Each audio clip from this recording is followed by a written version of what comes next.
Hello everyone. Today we're going to copy files safely and predictably on Linux using a tool called rsync.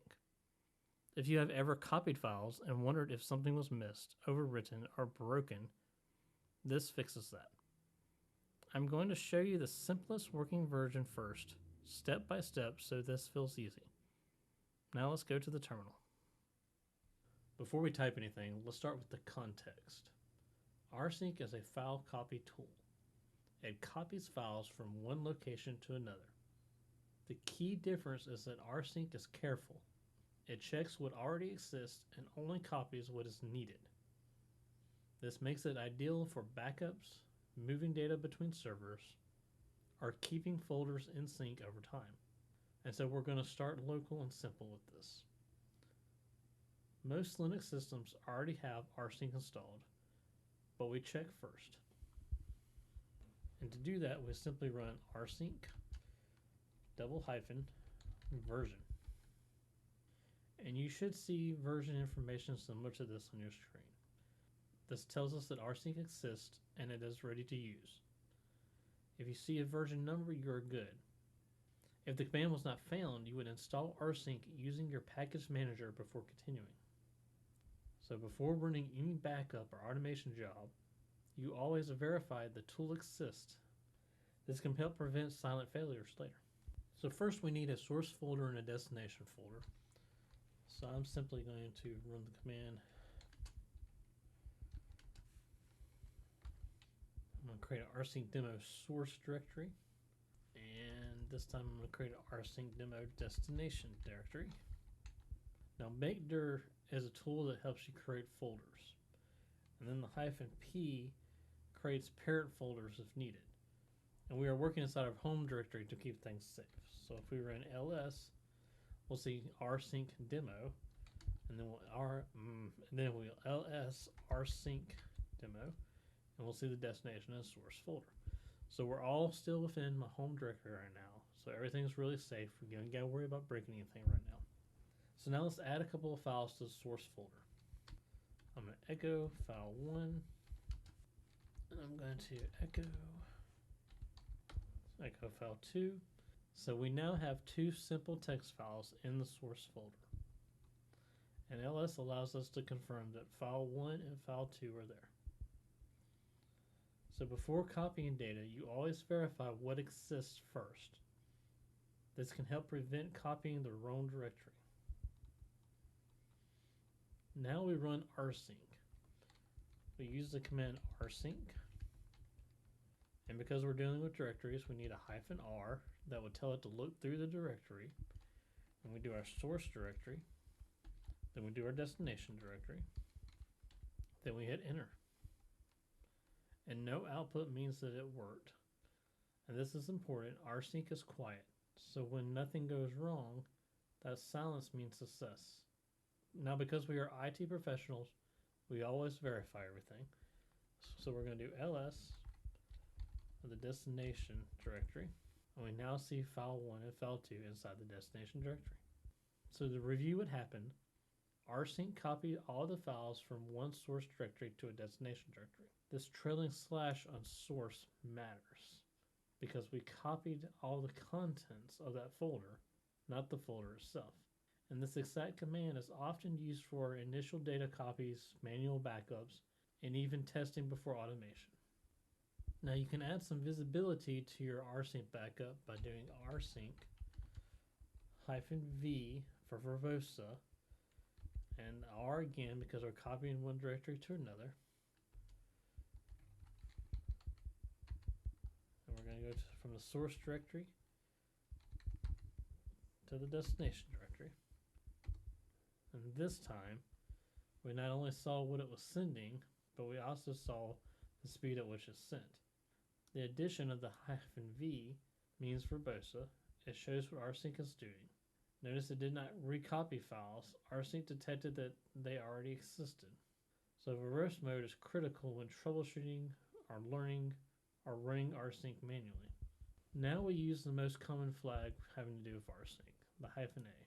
And we do rsync -a for archive, V for verbosa, and then R then the source, and the destination. And this -a for archive are going to allow us to preserve the permissions from the source file along with the ownership, timestamps, and any directory structure that may be inside of it. This is the default safe mode.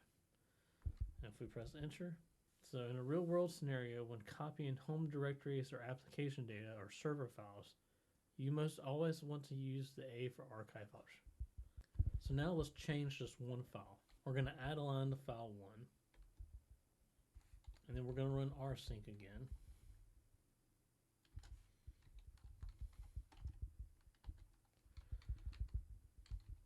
Source,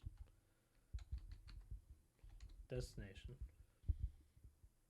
And we saw it send the incremental file list.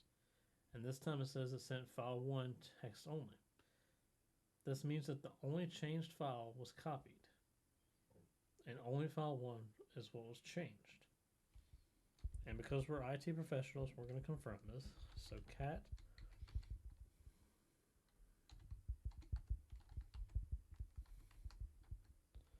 there's our new line in file 1 underneath the destination folder. So in the real world, this saves us time, this helps us save disk usage, and it helps us save bandwidth if it's a lot of data. And this is why rsync is one of the most trusted tools in IT. Now, the number one biggest mistake that I myself make all the time is that if I'm dealing with directories, I sometimes forget to put that trailing slash. So if I was to do the rsync command,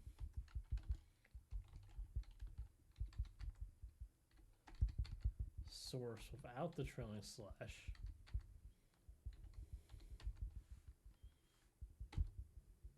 this copies the folder itself. So notice how the ls rsync demo destination, we now have a completely different source folder underneath destination, and inside that we have another file 1 and file 2. And that's why the correct way to do this is to always put the trailing slash, since I'm moving the files inside the folder, and then run the rsync command. The second biggest mistake a lot of people make is overwriting data accidentally. You should always confirm the destination path. So you should always ls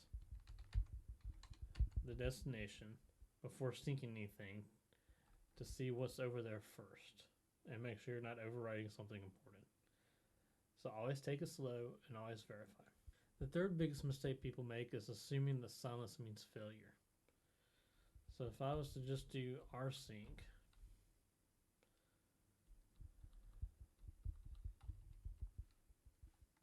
without the V, I get no output. With rsync, this usually means that it was successful.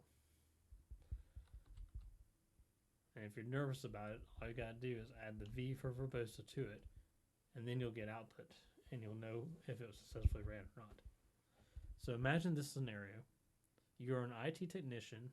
A user's home directory needs to be copied to a backup disk. The disk is mounted somewhere like mount/backup. So you would run rsync -av home.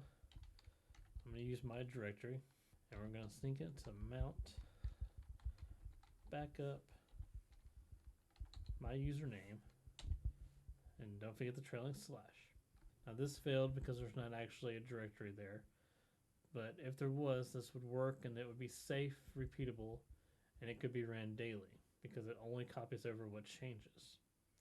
And this is the set pattern that is used in backup scripts, server migrations, and disaster recovery. So let me make a directory so you can see what that's going to look like. So now if I ran my rsync command, this time I got a permission error. So what I'm going to do is I'm going to sudo chown bow